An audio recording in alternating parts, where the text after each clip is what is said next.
Hi guys, so today we're in Powerscourt House and Gardens, that being the house there.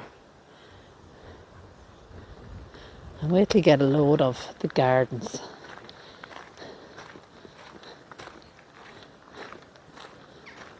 Now, I'm here to find a pet cemetery.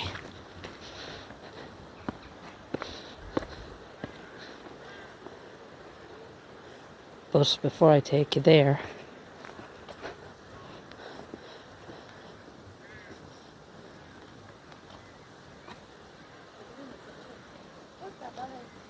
I want to show you the surrounding areas. This is Powerscourt Gardens that we're looking at now.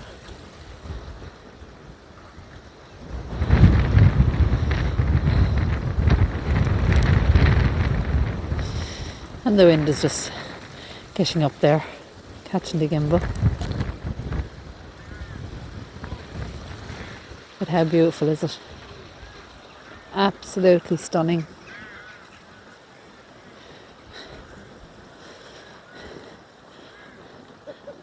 And as I said, I'm here to find a pet cemetery in Powerscourt.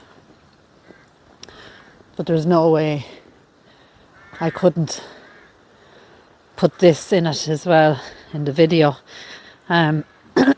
Excuse me. I'm going down along the steps.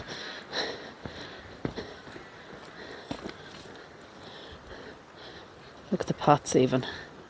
The detail on them.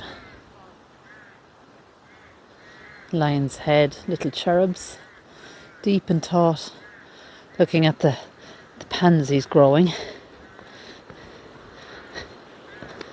Just be careful now going down here. Each pot has its own unique design.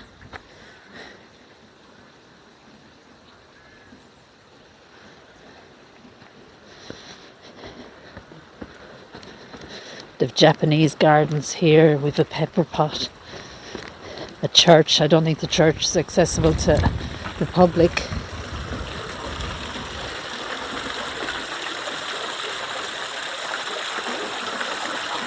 Sundial there. 2 fountains.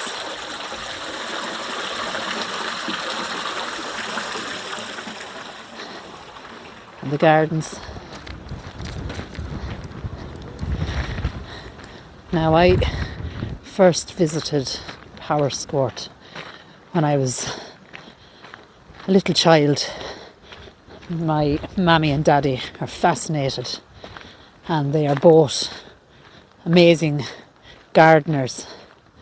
So this was always the place we'd come in the summertime, and you can spend hours and hours and hours walking the grounds here, visiting the different little areas. As I said, we have a Japanese garden here as well, so just different planted areas.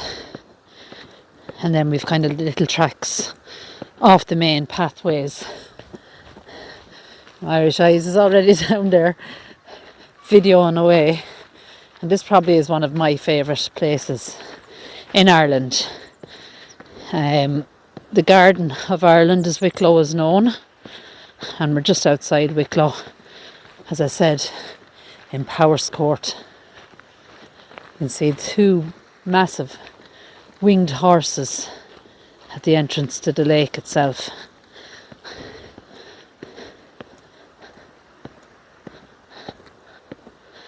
Now, as I said,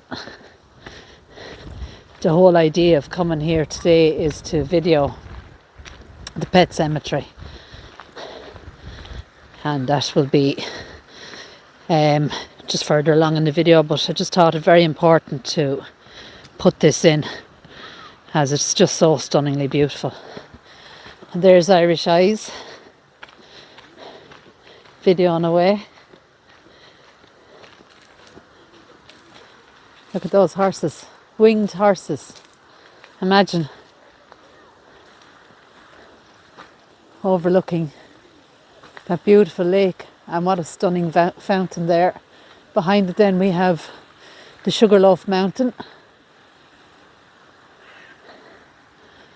But what I'm going to do now is I'll pause the video and show you a little bit more before we get to the cemetery then itself. Amazing, isn't it? Right, so we're on this pathway to try and locate the pet cemetery, and it kind of brings you down to this lake like I've shown you just up above. I'm hoping to get some sort of a better view on it. Look at that.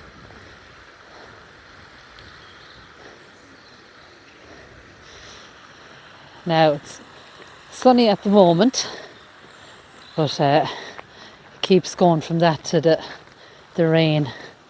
We've Japanese garden, pepper, hot tower, killing hollow, and pet cemetery. So that's the path we're going to take. And we're going out into the rain, even though it looks beautiful. It's spilling rain. Look at that. That's gorgeous.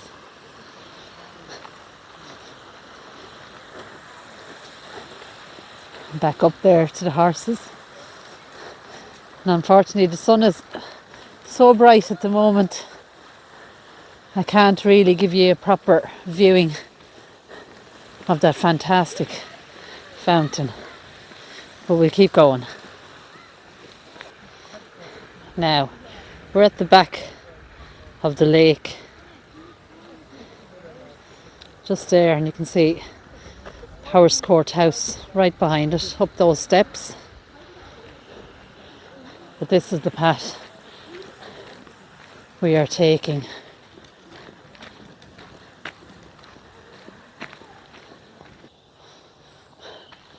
Right, so we're a little bit further up the path.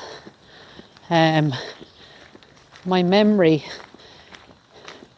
tells me that it's up this way, up this big hill. And it does say Dolphin Pond and Pet Cemetery. Look at the trees, guys. That's a coast redwood. And you kind of see the colour of the bark. Gives you that kind of red colouring. We have daffodils. So signs of spring. And you're going to hear an awful lot of puffing and panting as we get to the top of this hill.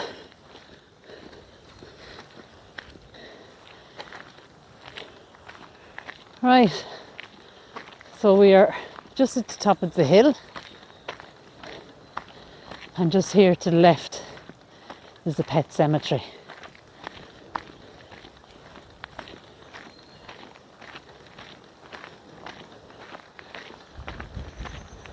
So let's have a look.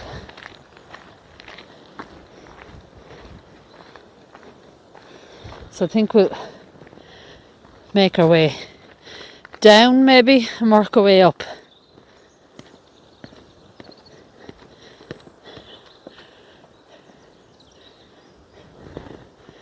That there is the Sugarloaf Mountain.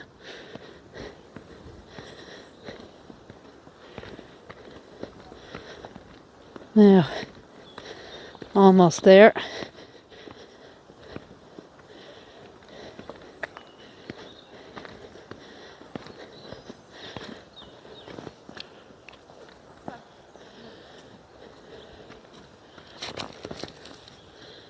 So this is Nico Borzo, died June the 3rd, 1901.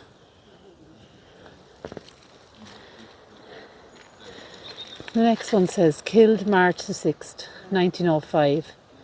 JYP and Tim, Irish Terriers, faithful friends for 12 years.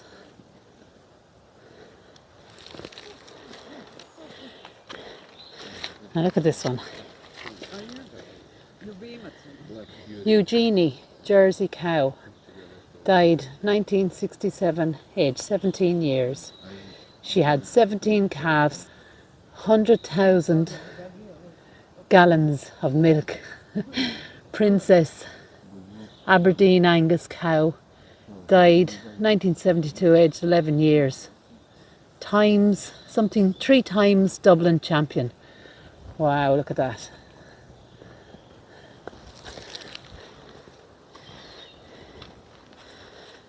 Here lies Tiny, pet of John Schlesinger, a miniature long-haired dachshund.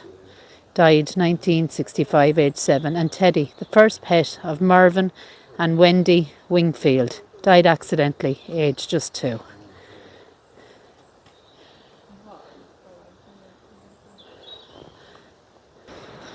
Right, so sorry, see those 3 people did nothing better than to come right beside me while I was reading headstones, and then they didn't even look at them all. This is Black Beauty, 19th of October 1910. Here lies Beverly, a St. Bernard champion. Died, looks like, is it 1965, age 6, and Bridget, her sister. And the date is just about gone there, but Bridget was 9. Kilfane, Irish Wolfhound. October 1911. Universally beloved. This is Sailor, a curly retriever, faithful companion for 5 years. Died March 1909. Isn't this just fantastic? The Whoop Chow, 1908. And look, somebody has come and left a little kind of a bouquet of flowers, ferns and pine cones. Chin Chow, 1911. Now we go up the steps and we go across the way. What a beautiful place for all these pets. Here lies Tinker, terrier pet of Guy Wingfield, 1963, aged 10. Taffy Topaz, a miniature wire-haired dachshund, I should say, pet of Michael Schlesinger, 1864, maybe it's 1964, sorry, age 7. Rusty, a miniature long-haired dachshund, pet of John Schlesinger, aged 9, 1964. Bully, an American pony, died May 1915. This is Swift, children's pony, for over 20 years at Powerscourt, died May 1914. This is Gunner, favourite hack, died September 1913. This is Tommy, a Shetland pony, 1936, aged, it looks like 32. Also his wife Magic, 1926. Isn't that cute? This is Mrs. Marr, 1940, aged 19. Brilliant hunter and companion of many happy days. In Meath, that looks like. That will be County Meath. Here we have Little Bots, the dearest little friend for over 11 years. Died 1944.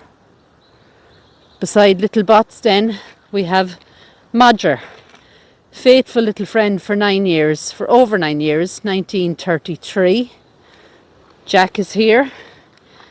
Jack was a Cocker Spaniel. He died in 1922. Beside Jack is it Chod Son Yat Sen Yaton, 1925. Something now that lived at your side will something of welcome to still. Oh, it's very hard to read. I might be able to see that in edit, hopefully. 1923 for Yathon. This is Sting, 1912, aged 12 years, faithful beyond human fidelity. Nice obelisk there for Sting.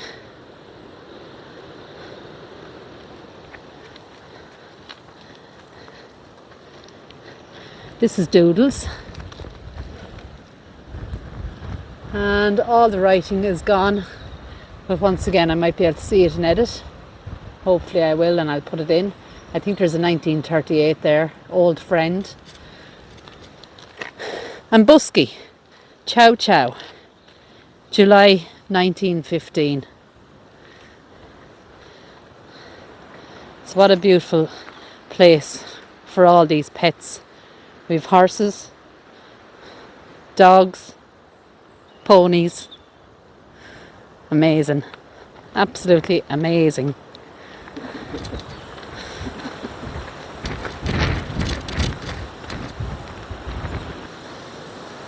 So guys, just look at that.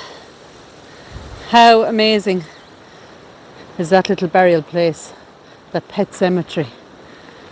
And I can remember in my childhood just thinking how sad it was that their pets were buried there, but I don't recall a cow or a horse being part of it. I do remember a black beauty, but it's just amazing, absolutely amazing.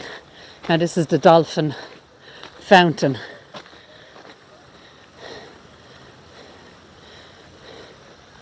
But as I said, Wicklow is just amazing, and it's always full of tourists, always.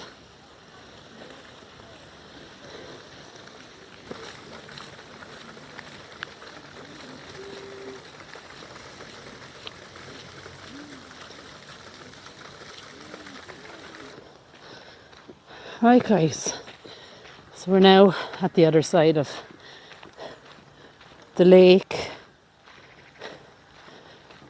the fountains. So this is kind of associated with the Italian era, I suppose. The beautiful statues, the vases, the urns, and as I said, then there's a Japanese garden as well. So can you imagine how many people work here just to maintain the grounds alone? And then, as I said, the house. There's a golf course just over the way. There's a hotel. But yeah, so you just pay an entrance fee to come into the gardens, and then you can kind of have the day wandering around. I have a kind of a knapsack that I carry around all my stuff, but it becomes annoying after a while. It makes noise and kind of hurts your shoulders actually. Let's just have a look around. Absolutely beautiful. Imagine that being your window there, looking out onto your front garden, huh? Wouldn't it be fantastic? But yeah, there's a nursery and all here as well. There's kitchen garden.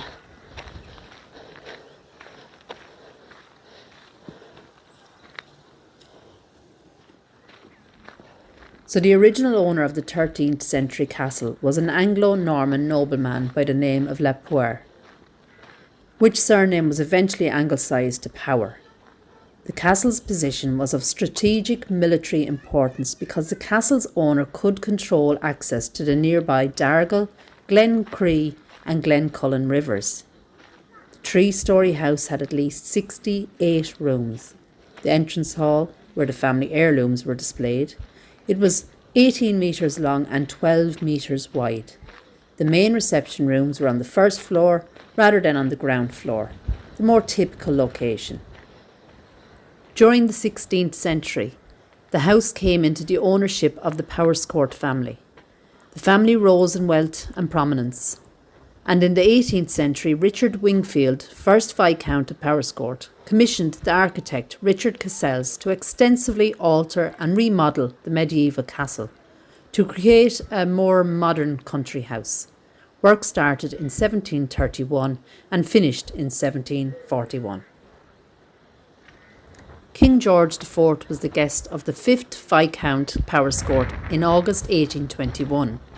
In the 1830s, the house was a venue for a number of conferences on unfulfilled Bible prophecies, which were attended by men such as John Nelson Darby and Edward Irving.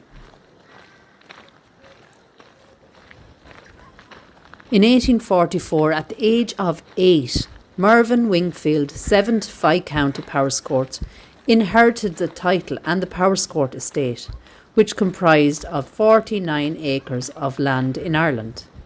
When young Lord Powerscourt reached the age of 21, he embarked on an extensive renovation of the house and created the new gardens.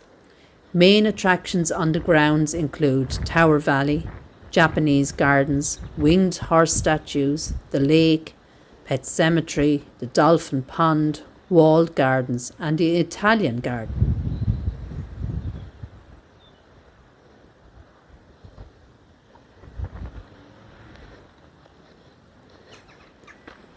In 1961, the estate was sold by the 9th Viscount Powerscourt to the Slazenger family, who still own it as of today. Wendy Slazenger, daughter of the late Ralph Slazenger, married Mervyn Wingfield in 1962. Mervyn later succeeded in 1973 as the 10th Viscount of Powerscourt. Through her children, the 11th Viscount, Mervyn Anthony Wingfield, and Julia Wingfield, there remains a strong connection between the two families and the Powerscourt estates. The house was destroyed by fire on the 4th of November 1974 and was subsequently renovated in 1996. Only 2 rooms are open to the public, as they once appeared while Powerscourt had residents, while the rest of the ground floor and first floor are now retail units.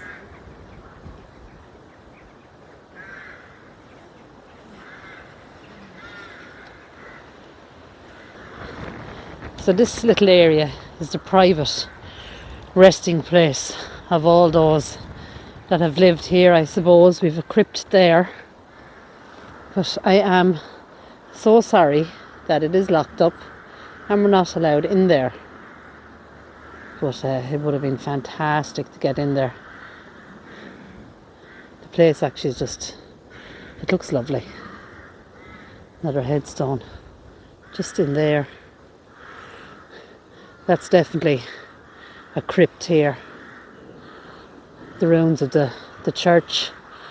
But we did ask when we were coming in, and it was, we weren't even being told where it was, kind of a thing. And the wall is high and the gate is locked.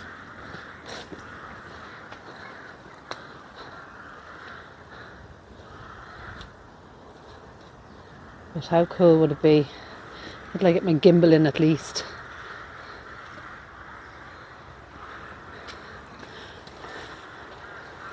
Wow, there's actually loads of headstones. Loads of them. And that gorgeous crypt then as well. But I normally do get into these places, but it really looks like we're not able to today, which is unfortunate. Right, I'm just off into the woods just to try and see if there's any way in there. I know that gate is locked, but if I found a way in, I'm going in, because if it's not blocked off. See a headstone there, railings, the ruins of the church just behind that wall there. Probably won't really see it, just there. But yeah, I don't think we're going to get anyway near that place.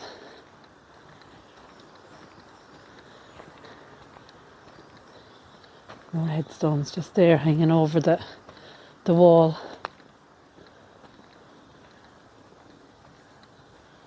I'm going to put you out on the tripod gimbal here.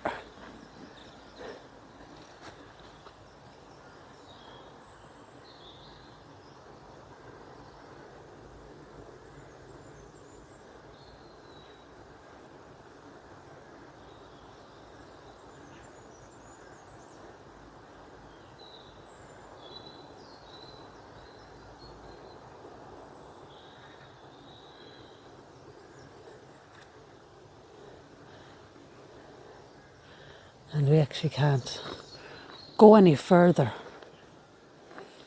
But just there is the Pepper Pot Tower, and Irish Isles will explain all about it. Right, so guys, that's it for the pet cemetery and some of Powerscourt. I mean, this place is massive, so we just couldn't fit it all in. But for now, on to our next journey. Take care, God bless, and I'll talk to you all soon.